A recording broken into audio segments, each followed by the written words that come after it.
Hello and welcome in my channel. Today we're going to talk about the power of visualization and how it can help you achieve your goals. Visualization is a technique that uses mental imagery to create a picture of what you want to achieve. By using this technique, you can program your mind to work towards your goals, and ultimately, achieve them. To use visualization, find a quiet place to sit or lie down.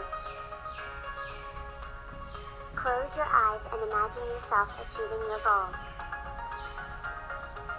See the details of the picture in your mind's eye, and focus on how you feel in that moment. By doing this, you are training your brain to focus on the positive outcomes and to work towards them.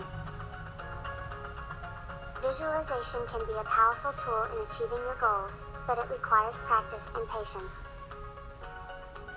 The more you practice, the better you will become at it, and the more likely you are to achieve your goals. So, if you're ready to start achieving your goals, start practicing visualization today. Thanks for watching, and I hope you learned something new today. Don't forget to like and subscribe for more fun and educational videos.